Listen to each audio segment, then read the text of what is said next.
Assalamualaikum warahmatullahi wabarakatuh. Selamat pagi anak-anak. Bertemu lagi dengan Ibu Angga Yuliasa Widiawati, Ibu sebagai guru IPA kelas 7. Bagaimana kabarnya anak-anak?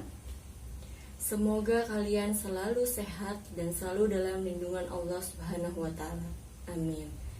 Pada hari ini, Kamis tanggal 1 April tahun 2021, kita bertemu lagi untuk mempelajari materi yang terbaru, yaitu bab 3. Kita akan mempelajari mengenai pencemaran lingkungan. Nah, anak-anak, sebelum kita belajar, marilah kita berdoa terlebih dahulu. Berdoa, mulai. Bismillahirrahmanirrahim. Raditu billahi rabba wa bil islami dina wa bi muhammadin nabiyya wa rasula. Rabbi sidni ilma warzuqni fahma. Selesai. Anak-anak, mudah-mudahan kita selalu dilancarkan dalam belajar dan semoga materi yang kita pelajari bermanfaat dalam kehidupan kita sehari-hari. Amin ya robbal alamin. Anak-anak, Ibu akan selalu mengingatkan bahwa dalam masa pandemi ini kita harus selalu menjaga protokol kesehatan, yaitu 3M. M yang pertama, kalian harus selalu mencuci tangan dengan menggunakan sabun. M yang kedua, kalian harus selalu memakai masker jika kalian keluar rumah. Dan M yang ketiga, kalian harus selalu menjaga jarak dengan orang lain, agar kita semua selalu terhindar dari virus COVID-19. Anak-anak, pada materi ini kita akan mempelajari materi mengenai pencemaran lingkungan. Namun sebelumnya Ibu akan memberitahu mengenai tujuan pembelajaran. Ada 4 tujuan pembelajaran, ya. Yang pertama adalah tujuan pembelajaran kita yaitu siswa dapat menjelaskan mengenai definisi pencemaran lingkungan. Kemudian yang kedua, siswa dapat menjelaskan mengenai pencemaran air, pencemaran udara, dan pencemaran tanah. Kemudian yang ketiga, siswa dapat menjelaskan dampak dari pencemaran air, udara, dan tanah. Dan yang keempat, siswa dapat menjelaskan mengenai bagaimana cara usaha menanggulangi pencemaran air, udara, dan tanah. Baik anak-anak, Ibu akan menjelaskan satu persatu dari pencemaran tersebut. Simak baik-baik ya. Bahwa menurut Undang-Undang RI nomor 23 tahun 1997, pencemaran lingkungan adalah masuknya atau dimasukkannya makhluk hidup, zat, energi, atau komponen lainnya sehingga menyebabkan lingkungan tersebut menjadi berubah dan lingkungan tersebut menjadi menurun kualitasnya sesuai dengan peruntukannya. Nah, ini yang menyebabkan bahwa lingkungan itu tidak bisa berfungsi dengan semestinya. Itu menurut Undang-Undang RI nomor 23 tahun 1997. Nah, oleh karena itu pencemaran lingkungan ini dapat terjadi karena adanya aktivitas manusia dalam kehidupan sehari-hari. Sehingga apa yang seharusnya lingkungan itu seharusnya baik menjadi berubah fungsinya dan menjadi tidak baik dan bahkan tidak bisa digunakan. Nah, anak-anak, materi atau zat atau energi yang masuk ke dalam suatu lingkungan dan menyebabkan terjadinya pencemaran itu bisa disebut sebagai polutan. Nah, polutan ini yang menyebabkan perubahan pada lingkungan tersebut. Nah, anak-anak, suatu zat ini bisa disebut polutan karena ada 3 hal. Yang pertama adalah jumlahnya melebihi normal. Yang kedua, dia berada pada waktu yang tidak tepat. Yang ketiga, dia berada pada tempat yang tidak semestinya ada. Nah, pencemaran ini akan selalu ada ketika makhluk hidup masih ada di dunia ini ya, karena tidak menutup kemungkinan pada setiap harinya makhluk hidup ini akan beraktivitas dan selalu mengeluarkan zat sisa, yang itu bisa terjadi, bisa memiliki dampak yang sangat buruk bagi pencemaran. Selanjutnya Ibu akan menjelaskan macam-macam dari pencemaran ya. Pencemaran ini ada 3. Yang pertama ada pencemaran air. Nah, pencemaran air ini adalah definisinya yaitu suatu zat atau materi yang dapat menyebabkan terjadinya perubahan pada ekosistem air. Nah, zat ini berupa polutan yang menyebabkan air ini menjadi fungsinya menurun, ya, fungsinya menurun sehingga tidak sesuai dengan peruntukannya. Ciri-ciri air yang sudah terbilang sebagai sudah tercemar itu yang pertama ciri-cirinya dia memiliki bau, ya. Karena air yang bersih itu dia tidak memiliki bau. Kemudian yang kedua itu dia memiliki rasa. Nah, air yang kotor ini dia biasanya memiliki rasa yang berbeda. Kemudian yang ketiga ini dia berubah warnanya. Ya. Warnanya berubah, tidak bening, tidak jernih. Kemudian yang keempat biasanya kalau kita rasa itu airnya memiliki di kulit itu terasa licin. Nah, itu biasanya air yang sudah tercemar. Gitu anak-anak. Air yang tercemar ini dampak terjadinya ini biasanya karena adanya aktivitas manusia. Nah, lagi-lagi aktivitas manusia yang menyebabkan terjadinya pencemaran. Apa sih contohnya? Misalnya dalam kehidupan sehari-hari atau dalam kebutuhan domestik manusia. Misalnya kayak sisa dalam mencuci piring, mencuci baju, kemudian mandi. Nah, itu juga dapat menyebabkan pencemaran air.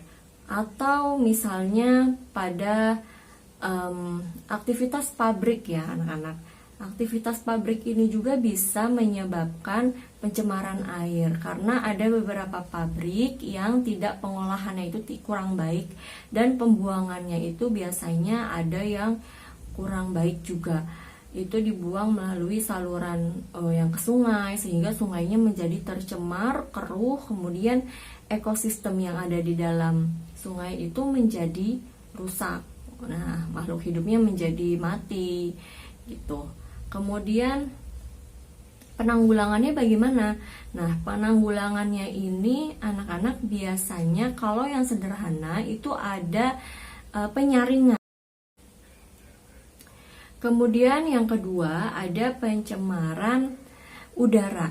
Nah, definisi pencemaran udara ini adalah ya hampir sama ya, suatu zat atau polutan yang dia masuk ke dalam udara yang kotor yang bersih sehingga menyebabkan udara tersebut menjadi kotor. Nah,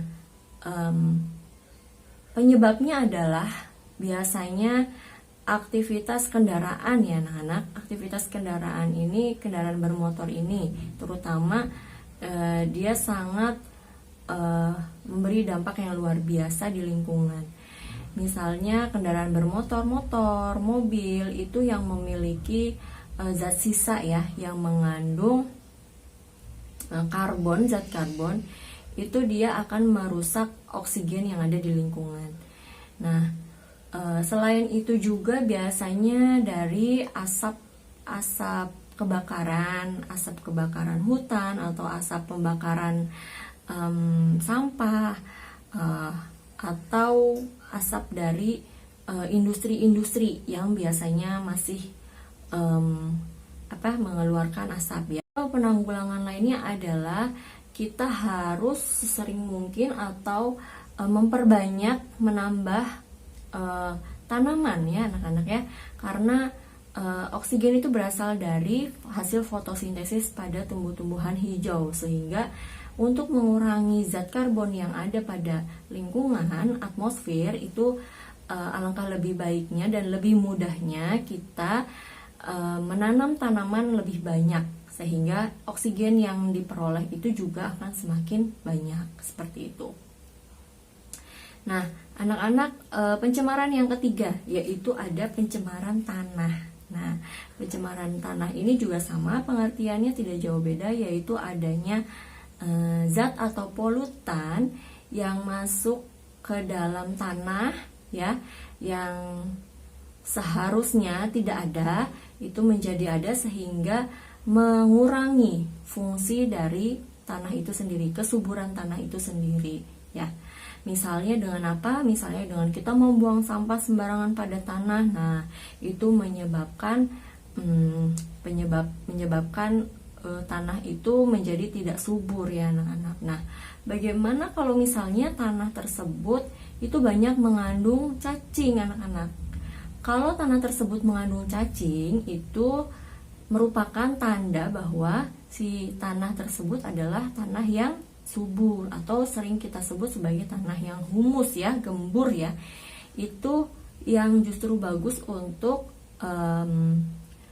pertumbuhan tanaman, subur, penyubur tanaman.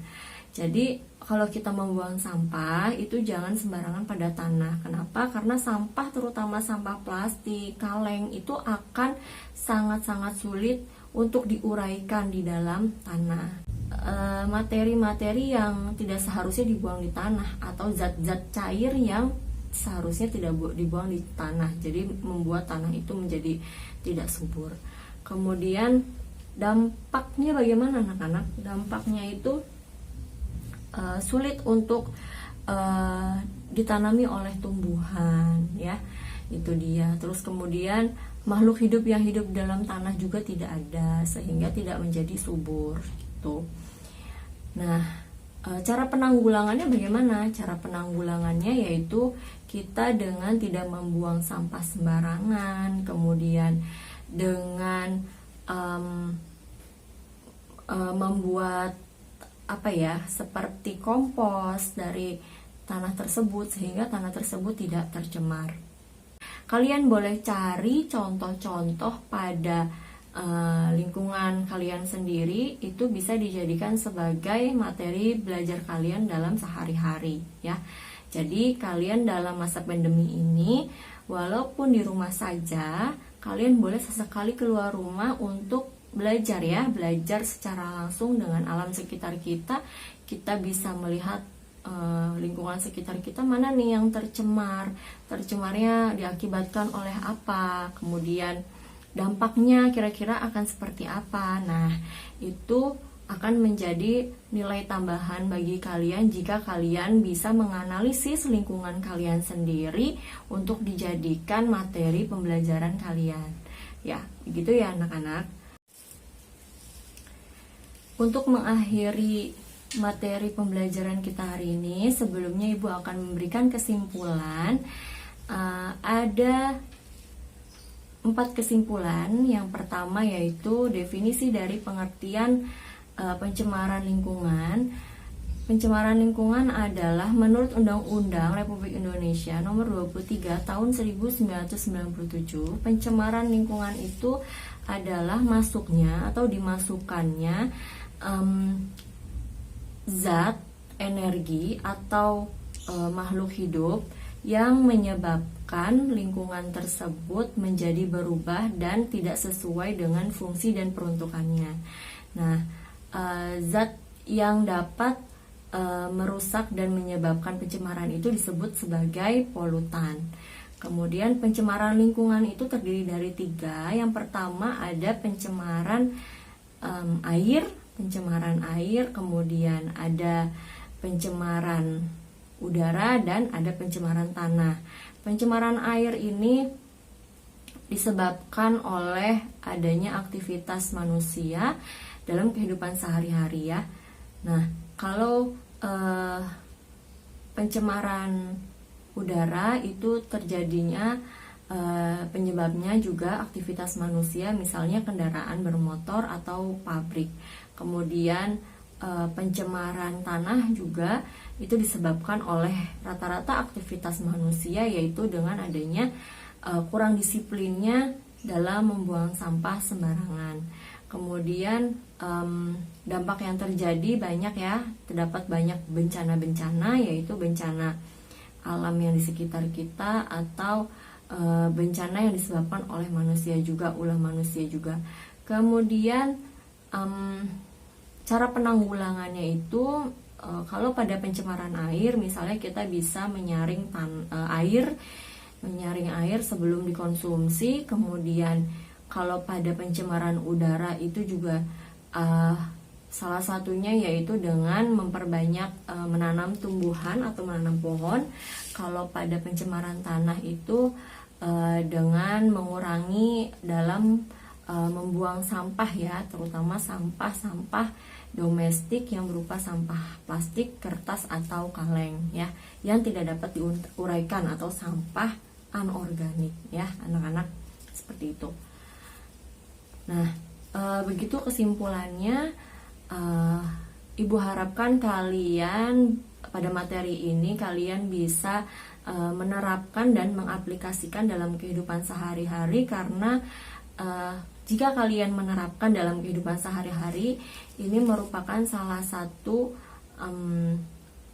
satu kegiatan kita yang dapat menyelamatkan lingkungan kita ya anak-anak, seperti itu. Kemudian anak-anak jangan lupa untuk mengerjakan e-learning ya, soal latihan pada e-learning itu akan menambahkan nilai kalian dalam sehari-hari ya, seperti itu. Kemudian jangan lupa selalu terapkan 3M dan selalu menjaga kesehatan anak-anak. Untuk materi kali ini Ibu akhiri, kurang lebihnya Ibu mohon maaf. Mari sama-sama kita membacakan doa setelah belajar. Berdoa mulai. Subhanakallahumma wa bihamdika asyhadu an la ilaha illa anta astaghfiruka wa atubu ilaik. Selesai ya, Ibu akhiri, kurang lebihnya mohon maaf. Terima kasih kalian sudah mengikuti materi hari ini. Assalamualaikum warahmatullahi wabarakatuh.